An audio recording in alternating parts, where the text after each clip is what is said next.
Mark. Appreciate it. Thanks, everybody, for coming. It's been a pleasure being a partner with these fine gentlemen here for now a few years and getting this started. Thanks for the attendance here today. I know Mark promised you all Joe Montana, but Desmond did deliver, and you got a picture. But now you're stuck with me. But if you guys want to come and join, I would like to welcome you back to the stage. Thanks for the fine presentations from each of you. And wanted to lead off with a few questions and then invite the audience to see what they may be able to add on. So thanks again, gentlemen. So again, we have Will, Desmond, Adam, Sean. Actually, Will is not going to join us by telecommunication. Wanted to throw some general questions out, and I don't know if we're going to direct to any one of you to start, but really wanted to focus, given this group and in the heartland and the very nature of the fund and our initiative here, is what about the Midwest in particular is the most attractive for your business and also maybe the biggest challenge for the business, so we can wrap our heads around where we can best maybe find ways to align those interests further, which has really been the overall theme I've heard from all of you express, is that alignment of interests across spectrum, across investment, and across solving the problems in your relative industries. And if you want to start, whoever's best for you guys. Sure. Sean, please. The best part and the worst part are the work ethic. Both the best part and the worst part. So we come here because, heart of manufacturing, there's a lot of wheelhouse clients, a lot of great things we can improve, but it's also that tough guy mentality that we're competing against, and how can we address that? So the appealing thing is really it's a great proving ground for us that we see as a way to drive thought leadership around the use of our safety score as a proxy for operational output. But we're dealing with guys who don't need to be helped, right? And that's both the most appealing part and the most challenging. Do you see that going to make the Midwest a more fertile ground for what you're looking to do, or a better proving ground, or does it just the whole U.S. or internationally all going to be about the same? How would you weight, say, the Midwest relative to the rest of the opportunity set you have nationally? Yeah, West is the best, right? Midwest is the best, is that what they say? We see... I think you said the West has like the pansies out there, and here the men are all in the Midwest. Yeah, I saw Midwest is the best. That's okay, right. Yeah, that's right. Yeah, I agree with that. Anyway, no, that's very good. Sorry, Brooklyn. We see manufacturing here. I mean, it's just that this is where it is. Where we're out on the coast, it's a lot more. It's more tech heavy, and therefore less industry. And a lot less interconnected networking. Mm-hmm. They don't lean on each other as much, and a lot more closed door operations. I can go to an Amazon warehouse on one street and then go down the corner to a Walmart warehouse, but there's no way anyone there is ever allowed to talk to each other, right? Sure. So there's much more community here. There's a lot more building here, and then there's a lot more replicable industries. So it's nice also to be here because there's, the RVs, the common thing that you can see here in a siloed area. Mm-hmm. We kind of delineate this as a capital for that in the country, whereas you don't get that so much over by New York. So the word of mouth here from this room could really help benefit their own investment and becomes really, again, alignment of interest. Yep, absolutely. Fantastic. Adam, same question, please. Yeah. So just going off that, actually, in our business, obviously on the West Coast, there's a lot of techies, right? People are using mobile apps. They're using all sorts of new things. I think the adoption of tech is obviously greater because they're just seeing so many things. And so in the phone ordering world, we actually see a lot more adoption in the Midwest. If you look at a P&L, almost 70% of a pizza place's revenue is actually coming through the phone in the Midwest. And so we actually find a lot of customers in the Midwest see more value than the coasts, which is really awesome for us. I think one of the hard parts is the labor cost is still lower here. So when it comes to the value prop of like, hey, you're saving labor and the minimum wage is only $7.25. We're not helping them out as much in that regard. So it's kind of you can help them in one place, but you can't help them in the other. And so people really look at that and bake in the costs around that to see if our solution is going to help. So can't win them all, obviously, but the Midwest has been really, really great for us. Thank you. Desmond, same question, I guess, and to pivot on that a little bit, when you look at this overall is there any relationship to unemployment rates across the country, as well as also in the question Adam just said, right, his answer in terms of the cost for that unit labor also is the cost for HR a little bit less here than maybe perhaps on the coast. Does that impact the successfulness of your business or challenge here, or is the opportunity equal? Are you saying what's the difference? The differential, Midwest is an attractive business because of some of those things. Is the Midwest as attractive, more attractive, less attractive for you from an expansion standpoint? Yeah, this is great, and I really don't want to go into this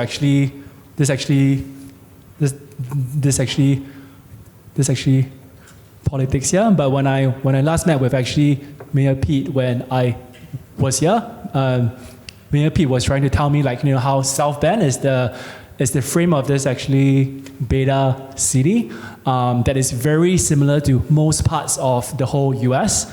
And I found it to be very true.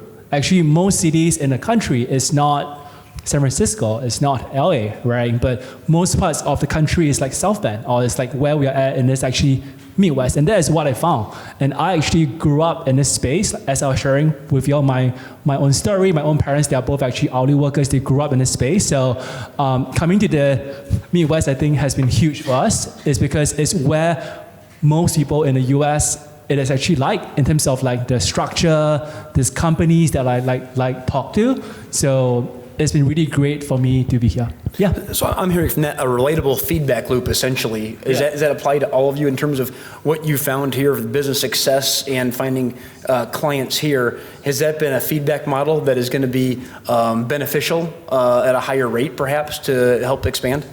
Yeah, I mean, I surely think so. I feel that is how I felt, like being able to work with some of my clients here. They've been able to give me some feedback on the software product. For example, one case in point is one client here was telling me that, hey, some of people who try for jobs, they may not have this smartphone.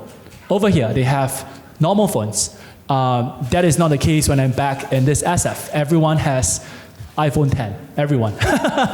So that's a very different trend that I see, and Silicon Valley is not the same as the rest of the world. So being able to build a product for people in this Midwest, for people here, has been very helpful overall. Great. Yeah. Thank you. Yeah, of course. So much of the thesis for Heartland is that the world's awash with liquidity, and if you only can add capital and cash, you're not really adding enough of value. In terms of, in this case, it's been introducing to potential clients and some of that feedback loop. To make it most relatable to this room, though, what are some of the biggest challenges that your businesses are facing where, again, the alignment of interest, how can this room best help their endeavor of their investment in terms of that feedback back to you? I understand that, as Mark laid out, some of the forms for additional clients or that kind of thing. But could you help me talk a little bit about some of the biggest challenges you're facing and what perhaps we could help with from a feedback loop? Yeah, I'll take a stab at that. So I think when we pitch to a lot of the Midwest clients, and when we say the term artificial intelligence, it's like, oh my God, what is this? Is this the robots going to take over the world? And so part of it is, a little bit of hand-holding that needs to be done, a little bit of education around, look, AI is a very new thing. There's no system that's like purely AI per se. What is AI? It's a group of humans that's training a system, making it better, and then that's being deployed. And so I think that could be a pretty big thing that you guys could help with, is just educating the market. And part of it is, look, a part of our strategy is we have the humans in the background. You need that to build a really great tech system, right? And actually most of those people come from the Midwest, in places like Georgia, where we have about 150 or 60 humans that help train the AI. And when you tell that to customers like Donato's, they're like, wow, okay, there's actual people involved here. This is not just all smoke and mirrors. It's a system that they can believe in versus companies coming out of the valley just saying that, hey, we can do this with complete AI. Yeah, please. Yeah, and feedback for us is you see a lot of candor. When all the companies we've seen here have been pretty direct. I think as Mark mentioned, some people are like, we don't need this. I don't want to deal with this guy. But they let us pitch, and then we flip them. And it's great to just get the upfront feedback in the beginning. We just had a discussion out in the hallway where we identified a place where we thought we could help, but the injury rates just aren't there. But apparently I didn't do a good job of talking about the operational insights. So just getting that feedback directly in an environment that's both applicable from an investor standpoint, but also from an actual industry standpoint is invaluable for growth and for keeping the company in check. So the customer acquisition kind of feedback helps you then and you keep on improving it, especially. I think you really expressed the sensitivity, Sean, to the person, that worker, and making sure you're improving quality of life, not just the financial metric of it, and especially that pivot to more industrial, not just logistics. As you look at AI, and all three of you really are really focused in some aspects on AI. How do you see AI continuing to transform the Midwest? And great point in terms of being advocates here for AI. Has that been a big barrier for all three of you to help get past that in terms of the fear in some people's minds of elimination of the labor pool as opposed to the improvement and betterment of the quality of life moving up that ladder a bit? And I'll jump in quick on this one because it's easy for me. It's, robots coming and taking over. Had a big scare in areas that robots were made. So on the coasts, near SF and near New York and stuff like that, and down by Texas. And I think over here, just a lot of that noise was missed. And so we're going in and we don't get a lot of that contention. We go to warehouses and plants near New York City, and we've got to give the spiel on GDPR compliance and ISO certification and anonymization and all that stuff, and then replacing the worker in here. They're like, yeah, we get it. Robots are 30 years out. Let's help get a roadmap so we understand the data and the value to get us there. And that's been really actually helpful for us. I think the reality is that the cost of doing business is going greater. Small businesses are really feeling the pinch, right?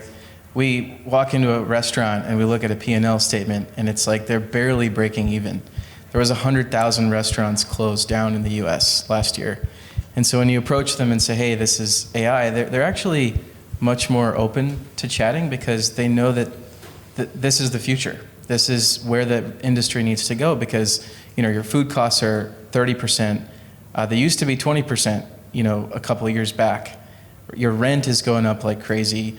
Labor is going up like crazy. So you have to, I think, if we were doing these sort of companies maybe 5 years ago, people would be less, willing to even look at it and be like, oh, what are you talking about? AI, robots. Like, there's no way I'm going to let you, have a robot answer my phone. But now that the industry is hurting so much, we're almost being sucked in from a product market fit point of view. And people are much more open. And then, we do add the human element to it, right? We're people, we're talking to them, we're on the front lines, trying to humanize the whole thing. We're even doing things like changing the accents. Can we make it so it's a Midwestern accent, or a Texan, that's picking up the phone, or even a celebrity that maybe we'll get Jay-Z. Talk to Desmond, he has a whole lineup. Text him now. Let me do it. Yeah. But I think people are much more open to it in this day and age, and of course, with your guys' help, we'll get there even faster. Desmond, any thoughts? Yeah, sure. And I think trying to build upon what has been shared here, I think I see a world whereby it's going to be both human and AI. They will both work as a team.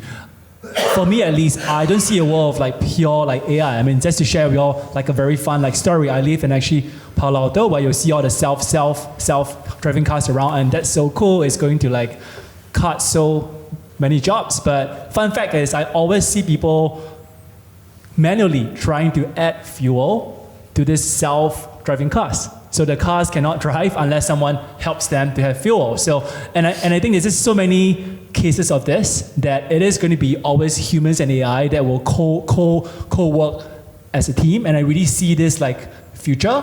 And this so-called AI has been around for a very long time. Just think about how we wash clothes today. Washing machine is AI. It washes your clothes for you. So I think that trend has been around for a very long time, but is this how PR and media love to frame things to be very sexy. All these things has been around for a very long time. Like one of this actually classes that I taught by like this Andrew Ng, who is like the father of AI back at Stanford. He was sharing, yeah, AI has been around for a very long time. Just think about, your this email spam and email, right?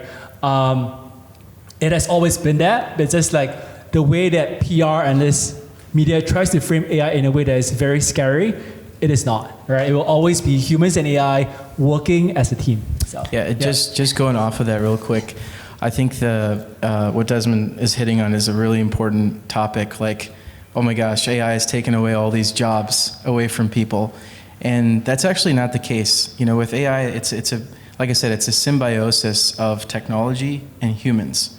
We just, sure, we implemented this AI, but in the background, we just created another 150 jobs, and we're adding 10 to 15 people a week to our platform to help train the AI. And then, the argument comes, well, there's not going to be cashiers and cooks anymore. Well, the reality is that because, again, the industry is pushing these people out, those people can be doing more creative things, right? Things that will be more valuable. You don't necessarily need a college degree to get there, but it almost forces that type of worker to go beyond their limits, in a sense. That's great, thank you. I think everybody in this room is very passionate about the Midwest. From here, work here, have presence here. And Desmond, thank you. I know you've added some folks to the Midwest in terms of employment. And I want to get a feel for this room, again, lining interest here. What would it take for you to expand operations in the Midwest, given the proximity to such a good customer base, the investment, as well as, I think, a quality of living, instead of cost of living, but a quality of living? What would it take to do that, and is that something on the in the immediate future or future at all for expansion from an employment standpoint? Yeah, for us, it's just expanding. That's it. We want to be able to. We're branching out into new industries this year, and our ability to kind of define and pioneer protocols for certain industries and partner with companies that want to be those pioneers is something that we are targeting in various strategies throughout this year. Now that we've kind of done the whole 3PL thing very well, and now we're confident with our data pool to drive that forward. So for us, it's just finding the opportunity and getting the scale, and it's an easy one for us to have a team here servicing clients that are in that vein. Great. Yeah. Yeah, I think we've already started to make strides in doing that, especially with our agents in the background. I think moving operations here is a little bit, given the engineering talent that we look for is harder, but definitely not out of the question. There's hubs like in Chicago and Columbus where you get some really talented people coming out of great universities that we can start to work with. I think it's just a matter of time before we start building an office here. Great. Well, thank you. We all appreciate that. I'm going to have some questions from the audience first, but I'd like you guys to think about for a second any requests. We'll kind of complete, we're all said and done, with any request, if you have any for the audience, in terms of what can we do to help you leverage the Midwest to be more successful for our mutual benefit. Think about that for a second. And do we have any questions we could ask these gentlemen? That'd be, please. I was going to modify the question is, what would it take for you to open up, not just move, but have a division here or a pilot to either back office or sales office, either through Heartland or Idea Center or University of Notre Dame, to have a presence in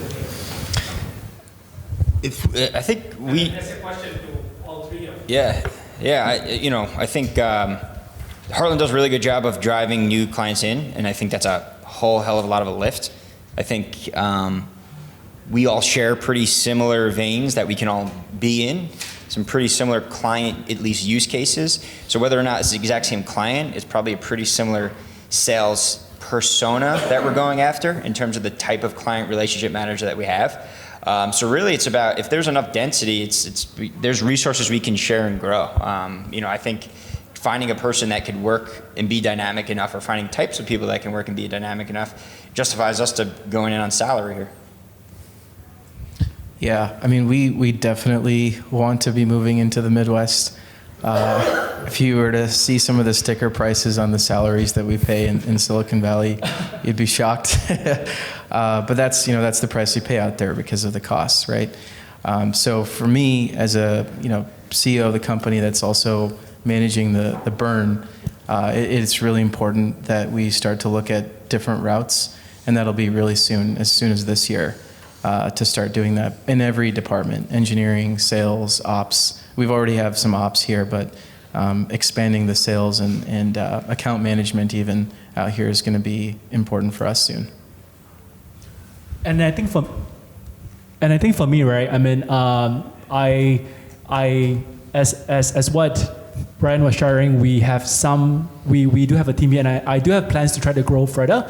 I think for me, it's just trying to be exposed to even more clients and trying to partner with more folks here. As our current presence here grow, we definitely plan to scale up here further. I mean, even in the drive up with Connor, I was trying to ask him, hey, I want to hire more like people here. Can you help me find someone? And he's been trying to ask around and has this network. So I think it's both a factor of talent, the so-called the right fit of people, which we are trying to look for, and also client base. So thank you.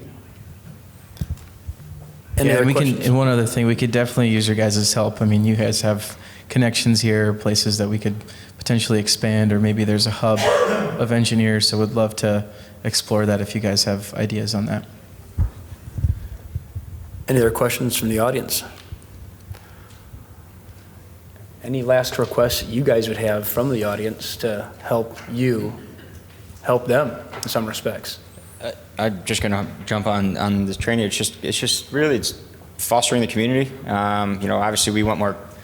We all want. I think this is cool that we are related enough. We want data and we want clients, right? We need data to make our products better. We want more clients to make us more money. With that, there's a lot of stuff that we can drive here. I think we're not going to move engineering talent necessarily here. I think we can harvest some from the university, but it's challenging still. I mean, it's challenging enough in our own cities. Definitely. But the buzz that we can create and the impact that we can create over time and evangelizing the area itself and driving that kind of insight takes a community, but it can have long-term huge impacts, and that's what we want to do. So if we can just work all on this, you help us and we're going to make you guys a lot of money, right? Yeah. And I think for me, I want to build on that. I do feel like one thing that I've heard from here is every time I meet with people are very keen to meet face to face, which is great. But at least for my own company, we are now starting to have more people work remote, right, from where they are. And I feel that is a trend that I hope people can be more open to, right? Trying to talk via Zoom, and trying to just do through calling. I feel that works very well. In terms of talent, I actually strongly believe that talent, it is actually everywhere. So today I have actually software. I have 0 software people based in actually SF. Most of my software talent are somewhere else. So I believe strongly that there can be software talent everywhere. There's very, very good schools here. So I firmly believe that if we can all be more open to trying to work from home, trying to work from where you are, I think there's even more chances. We don't have to frame our thinking in a sense we must have a hub. There must be 20 people here or 100 people here. But I think there's been more and more companies where people can work from anywhere, right? And if people are much more and more open to that, there can be more talent that's formed, people who can work from anywhere, many of them from here, Midwest. So, yeah. Appreciate it. I think, it goes without saying, but clients are a big one. With the Heartland guys like Max and Mark being in that room when Donato's, and literally within 30 minutes, it was a close of a sale, is pretty crazy, right? And I think that only happens when you have a very strong connection into a brand. So leveraging, the community at Heartland, you guys being able to make those phone calls is massive. We can grow so much faster with pulling strings like that. So if you guys have any folks that would be interested, that would be great. And then I think the big number 2 again goes down to the burn rate.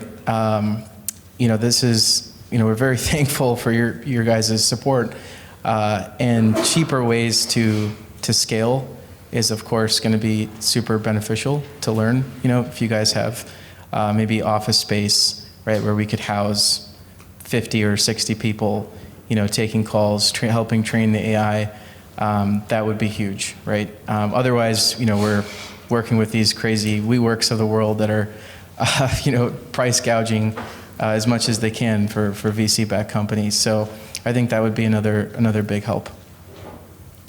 Great. Well, Sean, Adam, Desmond, thank you so much for your time. Thank you. Appreciate it.